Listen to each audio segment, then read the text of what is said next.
Hello and welcome to my channel. My name is Victus, and today we are going to tackle a big subject. What do you do when who you are is not who you are meant to be? Today we're going to talk about how we can practice the Victus method to create synergy in yourself and 10x the happiness in your life. Who are you?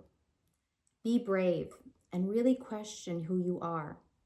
Then ask who you are actually meant to be. From the moment that you're born, so many voices start to whisper in your ear. As soon as you're old enough to express yourself, you're asked, what do you want to be when you grow up? Perhaps you wanted to be a teacher, a policeman, a writer, a gardener, a programmer, an artist, a doctor, a firefighter, a lawyer, an engineer, an astronaut, or a chef. Once upon a time, you might have loved learning all the different names for the dinosaurs, or become obsessed with identifying the stars and constellations twinkling across the night sky. Maybe you loved art and its free-flowing messiness, or the feel of soft, supple clay, squeezed between your fingers. Perhaps baking pies and decorating cakes were your favorite, and you loved to roll the dough across your kitchen countertop. Early on, you likely considered many options, like clothes, easy to change, different from day to day, because there was just time to think and explore and reflect. You probably spent many afternoons letting your mind wander, watching the clouds drift along the horizon as the sun kissed your small, round face. Maybe you picked a favorite when you were in grade school. But then you went through another 3 options by the time high school came around, because most likely your interests changed.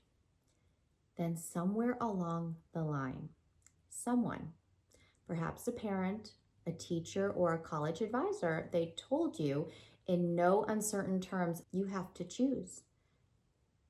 You have to choose. You had to make a monumental decision to finally decide once and for all what you wanted to be. Your time was up, and now it was time to grow up. What do you want to be? Who actually answered that question? Was it really you? Or was it your mom and dad? Were you parroting what someone else told you to say? Or maybe mimicking what your friends wanted to be? Looking back as an adult, can you honestly say that you got it right? Did your expectations align with your experience? Or was reality nothing like what you expected? Did you choose one profession? Or maybe many? Did you stay within the confines of your education and training? Or did you venture out to maybe embark on a different path? Did you switch gears to explore something totally new? Did you listen to the voice within, urging you to go for your dreams? Or did you lose your voice? Were there other voices drowning out yours? Perhaps the loudest voices told you to do the sensible thing, to choose a profession that would earn a substantial income and offer you stability and respect. In the pursuit of that, maybe certain opportunities were not recommended. Maybe they didn't want you to be a starving artist, so they dissuaded you from spending so much time doing art. Maybe they were acutely aware that doctors were well respected and highly paid, so they pushed you to go into medicine. Or they enjoyed watching you perform, but being an actor would be untenable, so they guided you away from the stage and urged you to apply to journalism school instead. Or maybe none of these were options because you were expected to run the family business and there was just no option other than that. Whatever the path, what was the result for you? A fragmented self. A self where only certain aspects of ourselves were valued. Just the parts that gave you money, prestige, or the oohs and ahs of approval given by society and by our families. And everything else fell by the wayside. The artist in you faded. The singer who loved to perform disappeared into the shadows. The writer now merely dabbles in the margins. We think that the path's already been chosen. So like zombies, we walk only half alive. We find it easy to slip into silence and to let ourselves go mute. We tell ourselves it's better this way.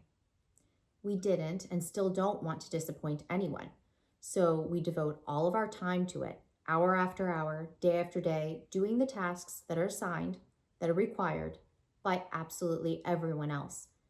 The tasks pile up, and with pressure to perform, to be accepted, to college, to get a job, to earn that promotion, to rise up the ranks and build that nest egg, it becomes increasingly difficult to center oneself and to hear the voice that's inside. How often do you ask yourself, how does this make me feel? Maybe you don't even let yourself entertain the thought.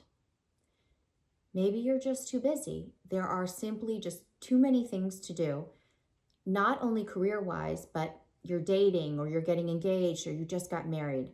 You're renting, then trying to buy a house. Then all of a sudden you've got a mortgage. You've signed on that dotted line and now you're rushing to fill that house with stuff.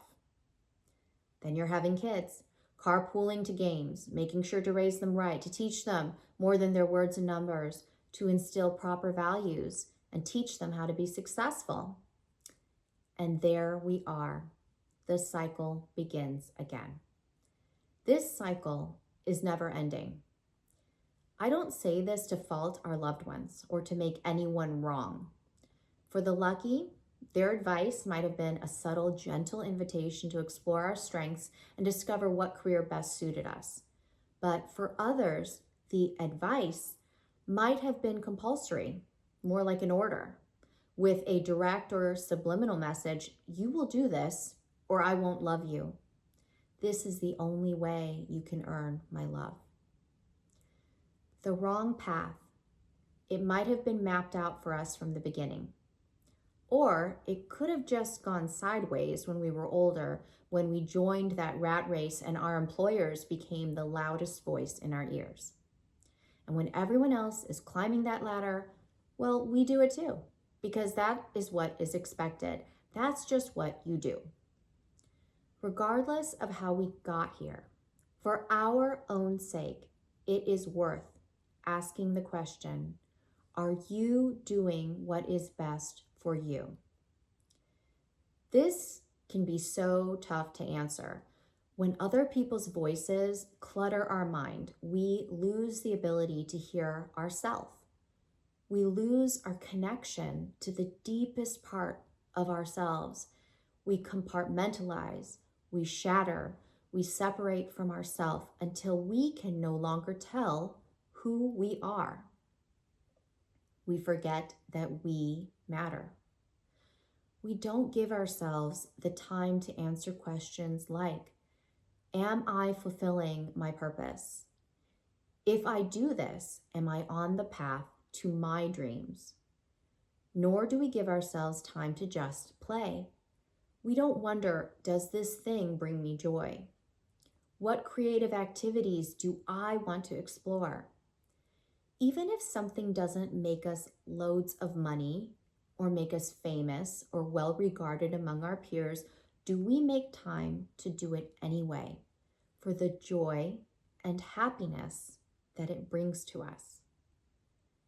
We cannot afford to ignore these questions.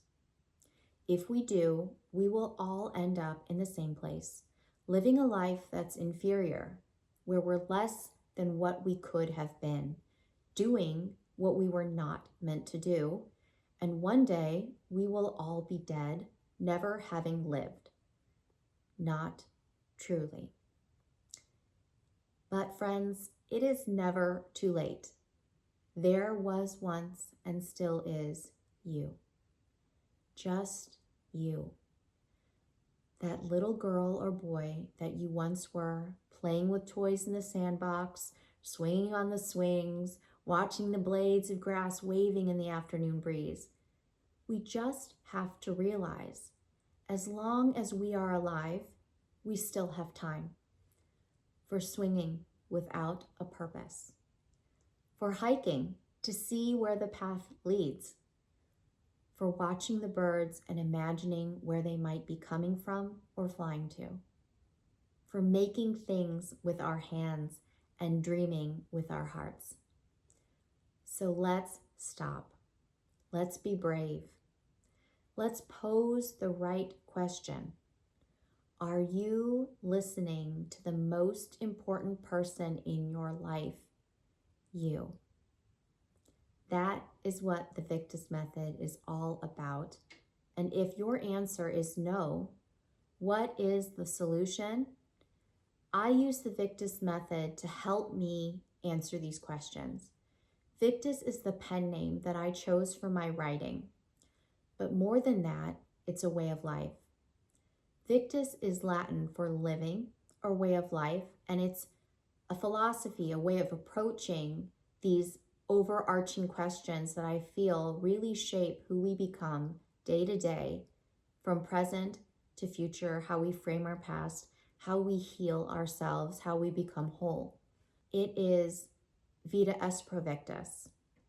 Life is worth living, not as some shell, some husk of who we are meant to be, but fully, truly living. So repeat after me again. Vita est pro victus. Life is for living the way you want to, the way you choose to, without denying entire parts of yourself, without accepting these boxes that people always try to put us in. And that is why the Victus method works for me and why I am inviting you to approach life using the same framework and see where it might lead you, what kind of questions you could answer to come closer to the home inside of yourself, the true self, the authentic self inside of you.